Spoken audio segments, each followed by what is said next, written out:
Ano?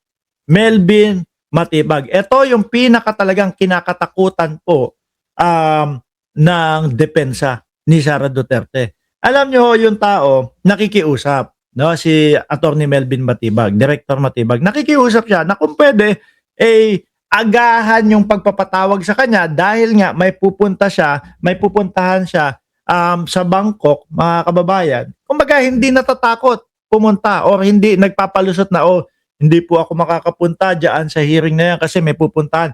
Hindi po ganun. Ang sinasabi niya, agahan na po yung sa akin para po maka-attend ako diyan sa hearing at makapunta din ako sa pupuntahan ko. Pero dahil nga issue doon sa mga depensa at issue sa mga natatakot sa kanya, ano po, eto na, kinansela ni Attorney Melvin Matibag yung biyahe niya yung biyahe niya sa Bangkok, Thailand para po personal na maka-attend at wala nang maging issue doon sa impeachment ng Vice Presidente. Matibag kinansela ang Bangkok trip, haharap sa BP Sara trial sa July 21. Yung una po, mga bossing, si Kalilong, tama ba? Pagkaka-pronounce ko at pagkakabigkas ko ng pangalan niya, si Kalilong, taob na yung depensa doon. Di ba? Nakita nyo naman si CJ Narbasa. No? Namiloso po na lang po.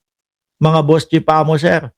Yung si, ano yung pangalan nung sumunod na witness?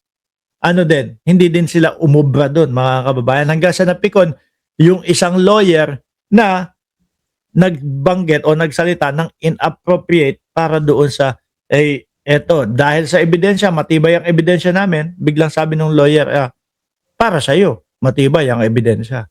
Eto, pangatlo, Melvin Matibag na ho ito. Handang umarap po. Di ba? Ano sabi dito sa balita nito? Hindi na tayo pupunta. Hindi na pupunta sa Bangkok, Thailand. Attorney Lotok, yung pangalawa na witness.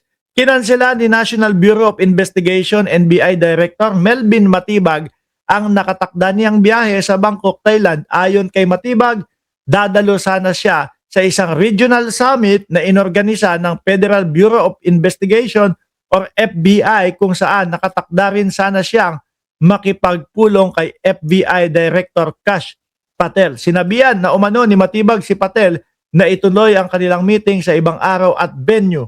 Nakatakdang humarap si Matibag sa Senate Impeachment Court sa July 20. Alam nyo, yan ang pinakamahirap po talaga, mga kababayan, na kakaharapin ng depensa ng Vice Presidente. Kasi po tayong lahat napanood natin At tingin ko nga po tayong lahat ay pwedeng maging testigo para po dito sa pagbabanta sa buhay ng Presidente, asawa ng Presidente at pinsan ng Presidente. Di ba? Napanood natin pong lahat iyon. Ngayon, ang kinukuha nilang mga witness ay yung mga tao na nag-imbestiga, na yung mga tao na may kakayanan kung alamin kung totoo ba o peke yung video kagaya po ng mga NBI niya. Pero tingin ko kaya nagbawas na din ng mga witness para maiwasan yung redundant na paulit-ulit lang pala yung magiging katanungan, mga boss Chipamo, sir. Dahil doon sa nauna at pumangalawa at itong magiging pangatlo, solved na sila. Ano po? Solved na talagang ang Vice Presidente ay may plano na kitilin ang buhay ng Pangulo, asawa ng Pangulo, at pinsan ng Pangulo. Yun po, mga kababayan. Bukas ng umaga, i-update ko po kayo kung ano po yung update kay Mima Alicia, ano po, at dito po sa mga kaganapan sa politika. Muli po, mga boss Chipamo, sir, maraming salamat and God bless po sa ating lahat.